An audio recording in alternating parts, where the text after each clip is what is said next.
Bună ziua, stimați telespectatori, și bine ați revenit la emisiunea noastră Viață în Armonie. Așa cum ne-a promis, așa cum se ține de cuvânt întotdeauna, astăzi avem invitată pe doamna Niculina Gheorghiță. Bine ai venit, Niculina! Bine v-am regăsit! Am stabilit încă de data trecută un subiect foarte important pentru noi toți, dar la fel de important este un alt eveniment din viața ta, cea de-a treia carte, a patra carte pe care tu ai scos-o pe piață pentru a ne ajuta mai mult decât ai făcut-o până acum. Această carte se numește Credințele noastre creează realitatea noastră. Stimați telespectatori, iată cea de-a patra carte a Niculinei.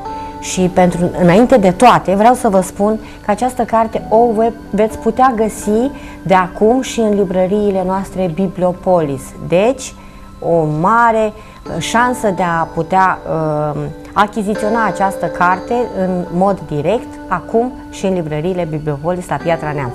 Așadar, Niculina, felicitări pentru această a patra realizare extraordinară. Și spune-ne câteva cuvinte despre ea. Știu că ai făcut lansarea la București.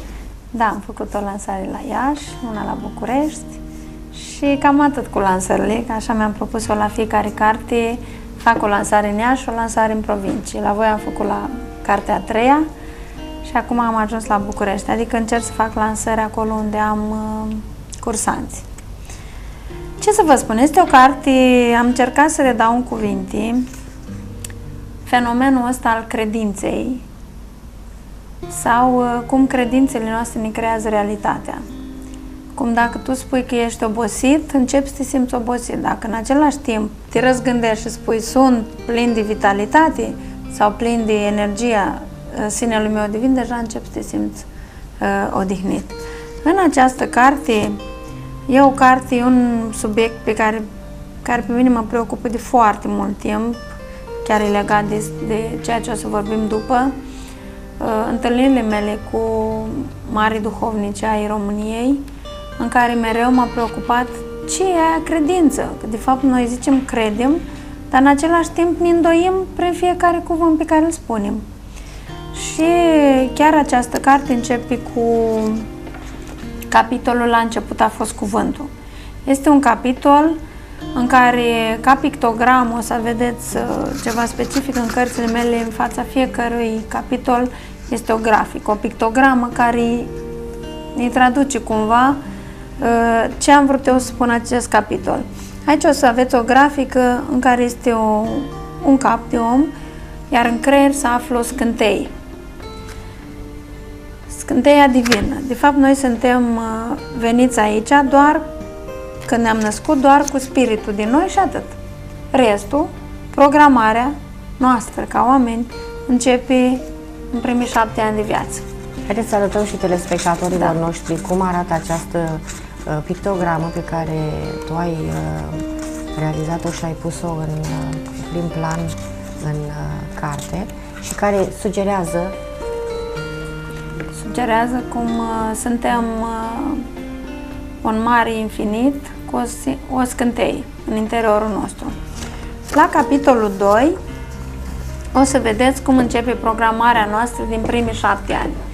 Creierul nostru, așa cum am mai spus, așa cum spun și neuroștiința, este ca un biocomputer prin care este programat, exact ca cineva care ne programează din exterior în primii 7 ani și se formează ca un grid, ca niște pătrățele, niște programe foarte bine țintite. Aceste programe le-am preluat inconștient, aș putea spune, pentru că până în 7 ani noi nu prea putem să decidem pentru noi, din mediul înconjurător, de la părinți, de la școală, absolut din tot ceea ce ne înconjoară. Și le preluăm exact ca și cum așa se trăiește. Așa e viața, așa trebuie să facem și așa mai departe. Cum spunea părintele Arsenie Boca, ca pe un lucru de apucat. Da, așa, de apucăm și asta este, nu mai știm altă variantă. De aceea am scos această carte, pentru că mulți cursanți, mulți oameni spun: dom'le, dar așa sunt eu, n-am cum să mă schimb. Cum să mă schimb, cum să fac altfel, dacă eu așa sunt. Ok, tot în neuroștiințe am găsit că noi, de fapt,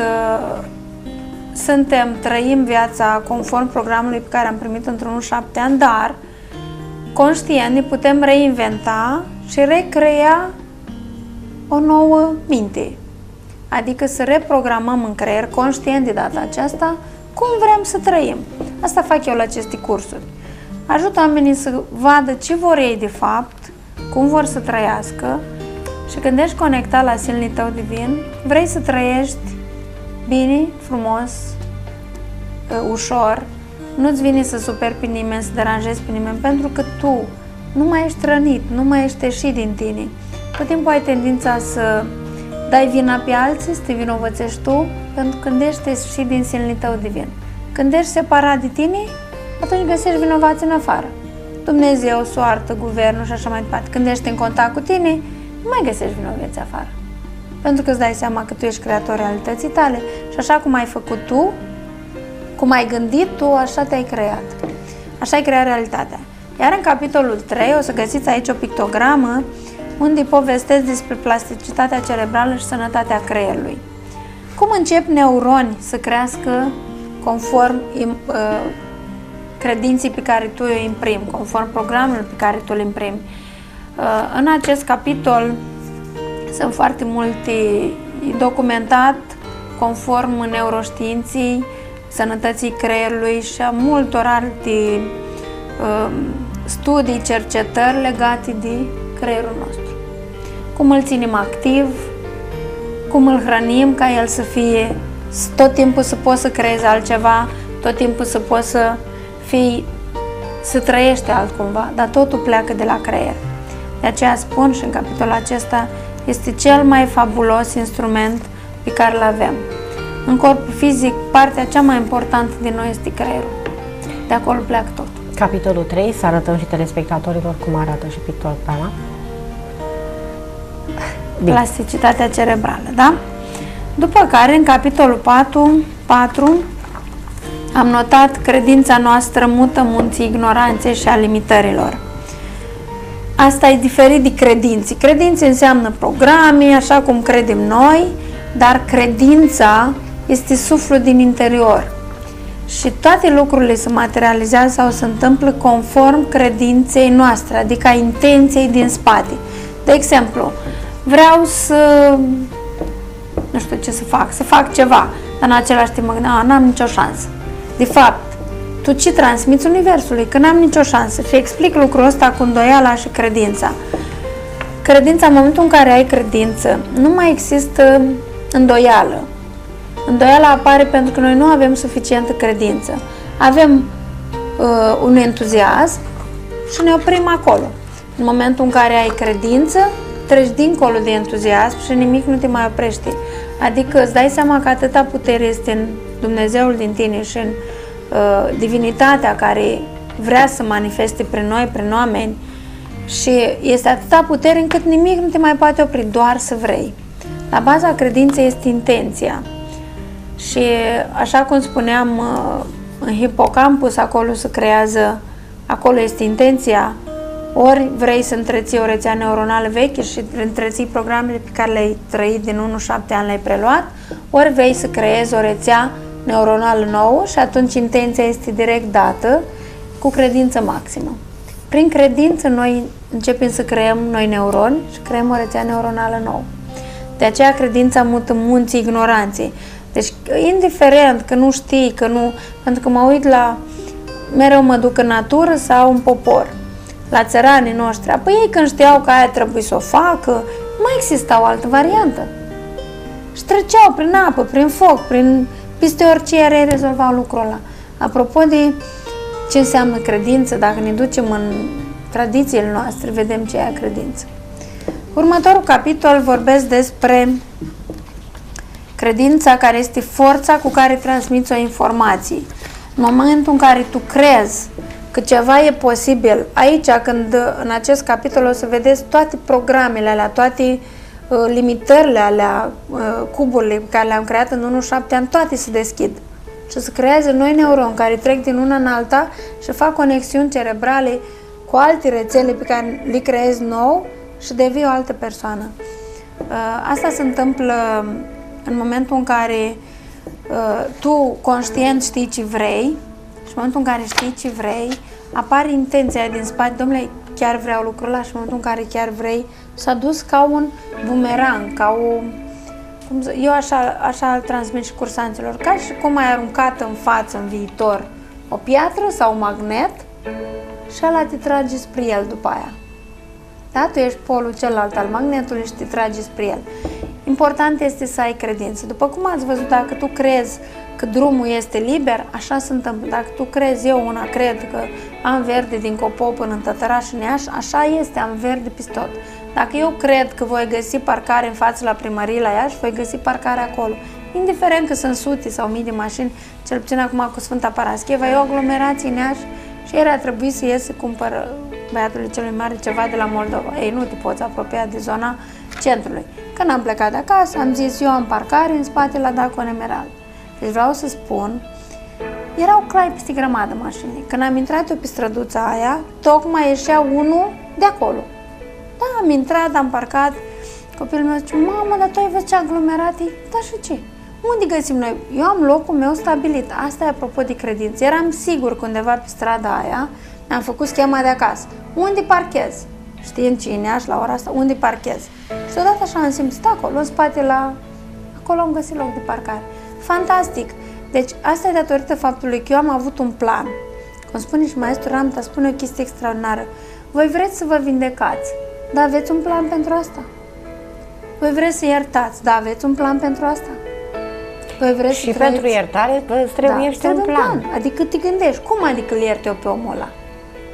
Da? Păi cum? Găsiți în cartea a doua mea, aia rugăciunile de iertare și procesul iertării, pe care l-am experimentat eu, mii de oameni, sute de mii de oameni și s-au vindecat. Îți trebuie un plan. Dom'le, ce să fac eu ca disciplină ca să-l iert? Că dacă spui l-am iertat, nu s-a întâmplat. Fă un pas. Cum faci asta? Cum acționezi ca să-l iert? Sunt foarte multe lucruri. Așa și eu, când plec de acasă, mi-am făcut un plan, ca și cum observ tot teașul și mă gândesc că acolo și unde simt, de asta am spus, în momentul în care eu știu că dintotdeauna am parcare unde trebuie, când spun unde, simt așa, cum deodată pleacă dinspre mine, acolo. Și zic, acolo mă duc. Deci, vedeți, dacă ne lăsăm la voia întâmplării, nu se întâmplă nimic.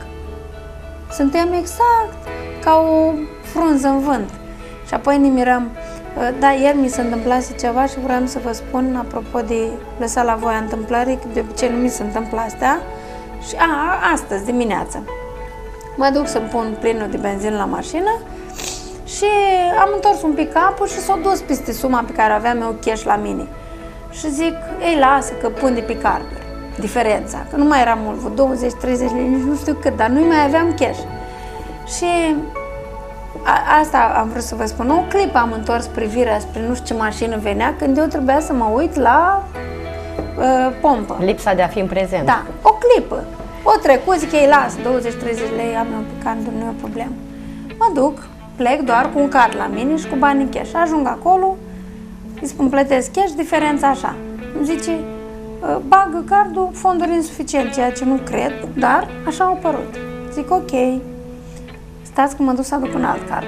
Ce aveam lăsat în geantă în mașină. Mă duc, aduc un alt card, bineînțeles că erau, și am zis, uite, pentru o clipă de neatenție, cât timp am pierdut? Am pierdut 5 minute. Du-te, plătești, du-te înapoi a card de mașină, dă înapoi, o clipă de neatenție. Da, Nicolina, hai puțin să facem o paranteză vis-a-vis de ceea ce spui tu acum, pentru că tot tu ne-ai spus și nu numai tu spui lucrul acesta, nimic nu este întâmplător. Da. De ce nu crezi că acele 5 minute care te-a întârziat... Nu, eu sunt convinsă acum că e din cauza că n-am fost în prezent. Noi ne creăm realitatea. Între timp mi-am dat seama că inclusiv astea, acele care zici că nu sunt întâmplătoare, totul le-ai creat. Cu o clipă de neatenție sau cu un gând creat cândva. El vine spre tine. Nu e realitatea ta. Nu crezi că te-a salvat dintr-o altă chestie care ar fi putut să întâmple? Doamne ferește, zic. Nu, pentru că acum sunt conștientă că eu creez realitatea, inclusiv tot ce vine în față în viitor. E bun, și atunci cum îmi explici tu mie faptul că eu am pus dimineața mâna pe cheile de la mașină, m-am întors și am deschis o ușă la mama să meargă pisica acolo și când m-am întors n-am mai găsit cheile unde le-am pus. Noroc că am mai avut un rând de chei, că altfel unde le-ai pus conștient. După aia a fost un moment pe care tu nu ți-l aduci aminte și ai să găsești cheile. Și ai să-ți aduci aminte când pui, da mă, le-am pus aici. Pentru că tu știi că zici tu că ești un pic mai obosită, că ai avut altceva aseară, ai fost în altă parte și atunci, bineînțeles că ai o fracțiune de secundă unde nu știi ce ai făcut în clipa aia. Tot prezent se cheamă. Hai să vezi. Eu m-am gândit la faptul că mă întârzie să vin la emisiune și un lucru care nu mi-ar fi plăcut deloc, dar constat că și tu ai avut o mică piedică să vii. Nu, oricum veneam, nu era o chestie de prezență, fix de prezență, Gina. Și la tine la fel. Hai să vezi când o găsești. Eu mi-am dat seama imediat când m-am întors, am zis, asta e. Clipa aia în care eu m-am uitat în altă parte. Ce treabă aveam eu cu mașina care trecea pe stradă? Când eu atunci eram la pompă. Apropo, inclusiv lucrurile astea atât de mici. Și mi-am dat seama, uite cum ești la cherem, așa, ce se întâmplă în jurul conștiinței sociale. Te ia valul. Da, deci fiți în prezent. Iar credința e forța cu care transmiți o informație. Când crezi că lucrul ăla e posibil, noi de fapt, noi nu acceptăm că e posibil. Exact, dacă eu m-aș fi luat ieri și aș fi spus, n-am nicio șansă, mai bine mă duc cu taxiul, că e aglomerat în tot Iași, n-am unde să parchez mașina, n-aș fi găsit loc. Apropo, îndoială. Da. Dacă eu am crezut, indiferent cum minea și eu am locul meu acolo, așa s-a întâmplat. Mai departe, la capitolul 6 o să vedeți că conține exact credințele noastre creează realitatea noastră, iar aici veți găsi în creierul nostru un soare. Imediat. Un soare cu foarte multe raze. Toate razele alea sunt posibilitățile pe care le ai conform unei credințe. Poți să ai posibilități foarte multe. Tu alegi pe care te duci. Ori în față, ori în spate, ori în suferință, ori în bucurii. Fiecare rază de soare reprezintă un drum pe care tu ți-l alegi. Liberul arbitru. Da. Și atunci ești creatorul realității tale. Inclusiv lucrurile astea mici. Mă uitam, aseară vorbeam cu soțul meu, cât e el de încântat și eu mă gândeam, bă, eu n-am mai avut de mult dintre astea. Sunt atentă la altele, dar fiecare pe... Că a fost ieri și a văzut undeva cum se pregătește o oaie la baiț pentru a fumat, pentru făcut pastramă. Veniți la Piatra Neamț, că aici este târgul de toamnă. Da, bine, și la Iași este, dar mă gândeam așa, cât de încântat era că au participat la un moment dintre astea, iar noi trecem așa pe lângă ele.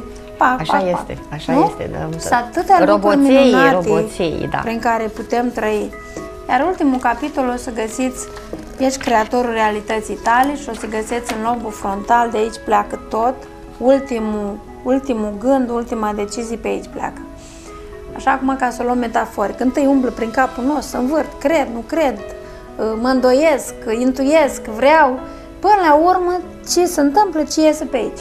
Ultimul cuvânt, ultima decizie, pentru că noi avem să fac aia, să nu fac, încep programele alea din 1-7 ani, încep să ies la suprafață, n-ai nicio șansă, nu poți, după aia sielnii tău tot își spun, ba da, poți, pa iară, și tot așa, toată lupta asta se află în creierul nostru, iar în final, ceva din noi izbândește. Acel ceva cine este? Ori personalitatea, partea asta limitată, programată atunci, ori partea de sine divin cu care este tot timpul în tine și aia spune, facem aia.